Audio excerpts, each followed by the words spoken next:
Halo guys, aku Kubi, hasil percobaan untuk tugas akhir teman-temanku, yaitu Nadia, Nada, dan Haida.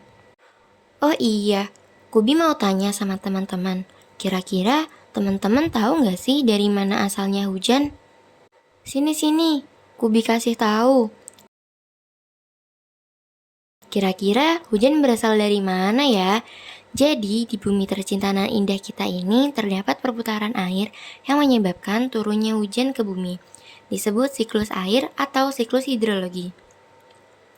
Siklus air diawali dengan pergerakan matahari.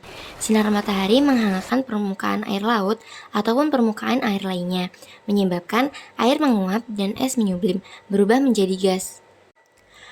Proses yang dipengaruhi oleh matahari secara tidak langsung memindahkan air ke atmosfer sehingga terkumpul membentuk gumpalan awan dan jatuh sebagai presipitasi, hujan, dan salju. Saat air hujan mencapai bumi, ada beberapa hal yang dapat terjadi, yaitu menguap kembali, mengalir di atas permukaan, atau meresap ke dalam tanah menjadi air tanah. Setelah mencapai tanah, siklus hidrologi terus berlanjut secara terus-menerus dengan beberapa tahapan diantaranya evaporasi atau transpirasi. Siklus air diawali dengan evaporasi.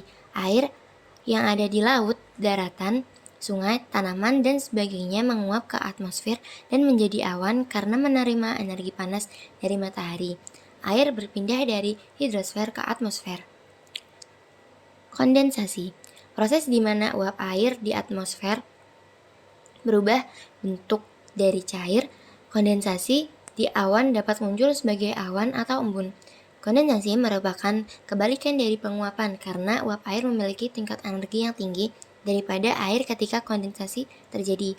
Kelebihan energi dalam bentuk energi panas dapat dilepaskan. Air yang telah berevaporasi akan menuju atmosfer. Pada keadaan jenuh, uap air di awan akan menjadi bintik-bintik air yang selanjutnya akan turun dalam bentuk hujan atau salju atau hujan es. Presipitasi, hasil ketika partikel kecil. Hasil kondensasi mengembang menjadi besar melalui penggabungan untuk menopang udara yang naik. Curah hujan dapat dalam bentuk hujan, hujan es, atau salju. Ketika terlalu banyak air yang terkondensasi, maka tetesan air di awan akan menjadi besar dan berat untuk menahan di udara, sehingga jatuh sebagai hujan, hujan salju, atau hujan es. Saat hujan atau salju atau hujan es mencapai bumi, maka air akan mengalir ke sungai, samudra, atau meresap ke dalam tanah, dan masih akan bergerak menuju sungai dengan pergerakan yang cukup lambat. Air tanah akan tersaring dengan baik, mungkin juga dapat tertutup oleh es atau gletser, bahkan dapat diserap oleh akar tanaman atau pohon. Runoff terjadi ketika air hujan berlebihan dan tanah tidak lagi menyerap air. Sungai dan danau merupakan hasil runoff. Jika runoff mengalir ke danau tanpa saluran keluar untuk mengalir keluar dari danau, maka penguapan merupakan cara air kembali ke atmosfer. Infiltrasi atau perkolasi ke dalam tanah. Air bergerak ke dalam tanah melalui celah-celah dan pori-pori tanah dan batuan menuju mata air tanah, muka air tanah.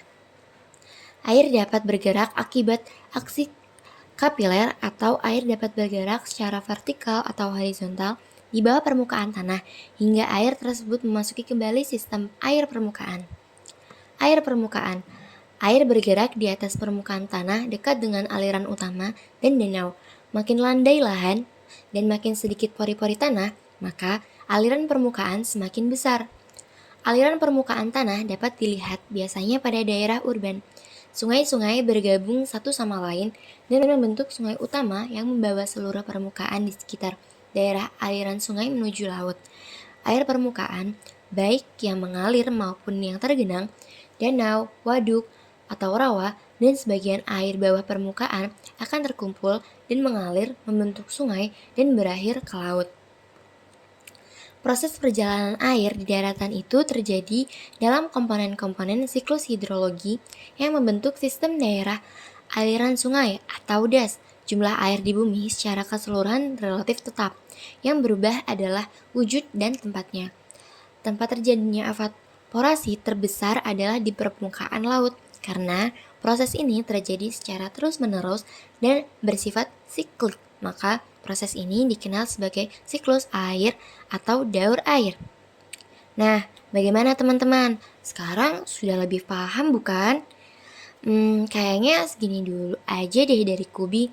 Sampai ketemu kapan-kapan lagi guys. Bye-bye.